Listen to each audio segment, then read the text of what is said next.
नमस्कार दोस्तों, मैं गजेंद्र आप सभी का माय जॉब यूट्यूब चैनल में स्वागत करता हूँ। जो हमारे बीआरओ ग्रेफ के एसकेटी का जो सिलेबस में पढ़ा रहा था, जो सिलेबस का हम डिस्कशन कर रहे थे, उसका आगे का रिमेनिंग पार्ट मैं अभी कंटिन्यू कर रहा हूँ। तो तैयार करने में थोड़ा सा टाइम लग गया, इसीलिए 2 दिन वीडियोज़ नहीं आए, उसके लिए माफ़ी चाहता हूँ। जय हिंद सभी को। तो आप लोगों ने अभी तक चैनल को सब्सक्राइब नहीं किया होगा तो चैनल को सब्सक्राइब कर लीजिए और बेल आइकन को प्रेस कर लीजिए ताकि नई नई अपडेट्स, नई नई वीडियो आप लोगों तक जल्द से जल्द पहुँचे। दुकानों का स्टॉक सत्यापन, उसे स्टॉक वेरिफिकेशन भी बोला जाता है। स्टॉक सत्यापन दुकानों में आग्रह या संग्रहित स्टॉक को वेरिफिकेशन करने, उसे रिकॉर्ड के हिसाब से टैली करने का काम होता है। मतलब जो रिकॉर्ड होता है उसको टैली करने का काम करता है स्टॉक सत्यापन वेरिफिकेशन। स्टॉक सत्यापन में वस्तुओं की वास्तविक गिनती करना, वज़न करना और माप के द्वारा लेज़र बैलेंस के अनुसार स्टॉक मूल्य का समर्थन करना, यह होता है। स्टॉक सत्यापन के प्रकार, इसमें सतत स्टॉक सत्यापन होता है, यानी परपेचुअल स्टॉक वेरिफिकेशन भी बोला जाता है उसको। दूसरा होता है वार्षिक स्टॉक सत्यापन, यानी अवधित पीरियडिकली स्टॉक वेरिफिकेशन, इसको सालाना स्टॉक सत्यापन भी बोला जाता है। ये दोनों भी भौतिक सत्यापन में आते हैं, जैसे फिजिकल वेरिफिकेशन जिसको बोलेंगे हम। सतत स्टॉक सत्यापन यानी सदा सूची नियंत्रण, यह पूरे वर्ष में सतत निरंतर जांच है। मतलब ये साल में कई बार भी हो सकता है। इसमें प्रत्येक वस्तु को बार बार जांचा जाता है। इस प्रणाली को सामग्री की जांच भी कहते हैं। यह स्टोर कीपर द्वारा विशेष रूप में की जाती है। इस स्टोर कीपर का ही काम है, स्टोर कीपर को विशेष रूप से इसको करना पड़ता है। इस पद्धति का लाभ यह है कि स्टोर को कुछ समय के लिए बंद नहीं करना पड़ता।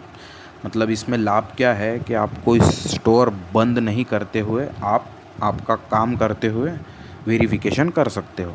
केवल न्यूनतम मात्रा गिनती तौला जाता है, इसलिए इसमें श्रम भी और समय भी कम लगता है। यह विधि तुलनात्मक रूप से अधिक सटीक है। अगर तुलनात्मक की बात की जाए वार्षिक और कंटिन्यूसली की, तो यह सटीक है, मतलब ये अधिक सटीक है। विभिन्न सामग्री वाली बड़ी कंपनियों के लिए यह बहुत उपयुक्त है। मतलब जो बड़ी कंपनियां हैं जिसमें सामग्री है विभिन्न प्रकार की, उसमें बहुत उपयुक्त है।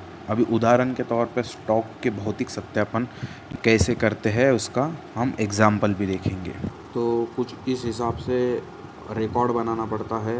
पहला कॉलम है मटेरियल, दूसरा कॉलम है फिजिकल बैलेंस यूनिट, तीसरा कॉलम है लेज़र बैलेंस यूनिट, चौथा है इशू रेट और पांचवा है जो डिफरेंस आया दोनों में, तो उसका रीज़न आपको लिखना है। अभी इसमें उपाय भी देख लेते हैं। कुछ अंतर है जो सामान्य है और कुछ बचना मुश्किल है। इन मतभेदों से अपव्यय ऐसी सामग्री के हैंडलिंग से उत्पन्न होता है। इन खर्चों को उत्पादन लागत में शामिल किया जाना चाहिए और कारखानों में ओवरहेड्स में जोड़ा जाना चाहिए। अभी जो पीछे आपको रिकॉर्ड बताया उसमें पहला वाला था जिसमें ₹15 की दर से ए सामग्री को 50 इकाइयों भंडार खाता वही में जारी की जाएगी और ₹750 लाभ और हानि खाते में डेबिट किया जाएगा। दूसरा है सामग्री बी, इसमें 100 इकाइयों के लिए भंडारण खाता धारक के रसीद कॉलम में किया जाएगा और 88,000 स्टोर खातों में जमा किए जाएंगे। शेष 50 इकाइयाँ मूल्य 400 को स्टोर लेज़र के आइटम में जमा किए जाए। अभी दूसरा है वार्षिक भौतिक सत्यापन। इसमें उच्च पद का व्यक्ति, जिसे सत्यापन अधिकारी के रूप में जाना जाता है, 1 वर्ष में 1 बार स्टोर में पड़े स्टॉक की जांच करता है। तो जो मुख्य अधिकारी, जिसको स्टॉक वेरिफिकेशन ऑफिसर भी बोलेंगे हम, वो आकर पूरा चेक करता है साल में 1 बार, ताकि यह देखा जाए कि स्टोर लेज़र में बिन कार्ड में दिखाई गई मात्रा और वास्तव में उपलब्ध मात्रा बराबर है या नहीं। जैसे हमने पीछे देखा फिजिकल वेरिफिकेशन में डिफरेंस आ रहा था और स्टॉक लेज़र के रिकॉर्ड में अलग अलग डिफरेंस आ रहा था, तो ये होना नहीं चाहिए, इसीलिए स्टॉक वेरिफिकेशन करते हैं। सत्यापन के बाद सत्यापन अधिकारी कमी, अतिरिक्त और क्षतिग्रस्त अधिशेष और अप्राप्य दुकानों में टिप्पणियाँ प्रस्तुत करता है। तो वो क्या करता है, जो भी रिकॉर्ड है आपका वो पूरा चेक करेगा, उसके बाद वो उसकी टिप्पणियाँ नोट डाउन करके लिख के जाएगा। इसमें क्या कमी थी, क्या ज़्यादा था, क्या चोरी हुई थी, क्या नुकसान हुआ था, उसकी नोंद करेगा। वार्षिक सत्यापन प्रक्रिया। इस पद्धति में स्टोर रूम के हिस्से चेकिंग शुरू की जाती है। सभी स्टोर का चक्कर लगाते हैं, रोज निश्चित संख्या की और वस्तुओं की जांच करते हैं, उनकी तुलना बिन कार्ड और दुकानों का खाता वही से करते हैं। इसमें अधिकतम व्यक्ति विशेष व्यवसाय द्वारा सामग्री गिनती में लगते हैं। इस पद्धति में वर्ष के अंत स्टोर बंद रखा जाता है। वही दिनों में पूरे स्टोर की संपूर्ण जांच एक बार में की जाती है और सभी विसंगतियों को सामूहिक रूप से जाना जाता है। अभी हम इस पे कुछ MCQs बनाए हैं मैंने, उस पे भी ध्यान देते हैं। स्टॉक वेरिफिकेशन क्या है? स्टॉक सत्यापन स्टॉक में वस्तुओं की वास्तविक गिनती, वजन और माप के द्वारा किए जाते हैं। बी है लेजर बैलेंस के अनुसार स्टॉक मूल्य का समर्थन करने के लिए। तीसरा है या तो ए या तो बी सही। चौथा है ए और बी दोनों सही। तो स्टॉक वेरिफिकेशन में वज़न, गिनती, माप, लेज़र बैलेंस के अनुसार स्टॉक मूल्य करना पड़ता है। तो ए भी सही है, बी भी सही है। तो क्वेश्चन का आंसर अपना डी रहेगा, ए और बी दोनों सही। दूसरा देख लेते हैं स्टॉक सत्यापन के तरीके। अब इसमें 2 तरीके होते हैं स्टॉक सत्यापन के। वार्षिक स्टॉक सत्यापन, एनुअल स्टॉक वेरिफिकेशन। दूसरा है सतत स्टॉक सत्यापन, जिसको कंटिन्यूसली स्टॉक वेरिफिकेशन भी बोला जाता है।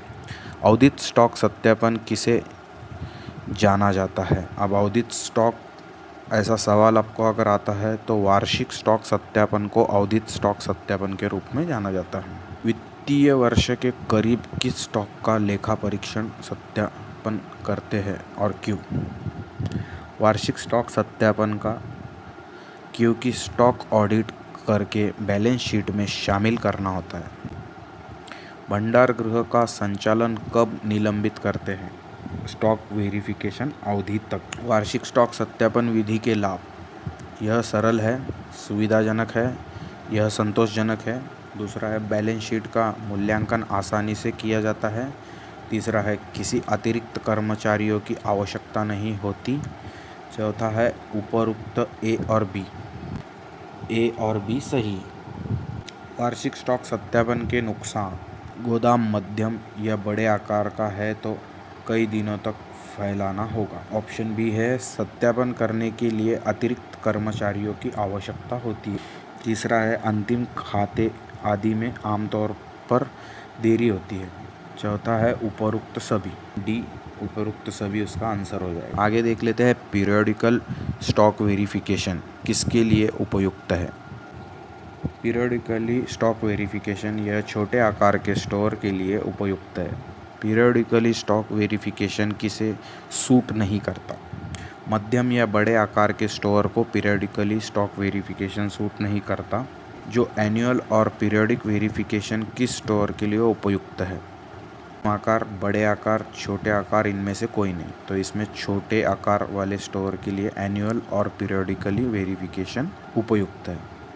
परपेचुअल स्टोर के रूप में किसे जाना जाता है? सतत स्टॉक वेरिफिकेशन को परपेचुअल वेरिफिकेशन के लिए जाना जाता है। लगातार पूरे वर्ष कौन सा सत्यापन किया जाता है? सतत या परपेचुअल स्टोर वेरिफिकेशन। सत्यापन कार्यक्रम किसके लिए तैयार किया जाता है?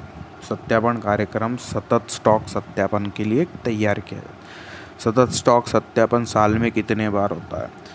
तो सतत स्टॉक सत्यापन का ऐसा कोई फिक्स आंकड़ा नहीं है कि 2 बार ही होगा, 3 बार ही होगा। 2 से 5 बार, 6 बार तक हो सकता है।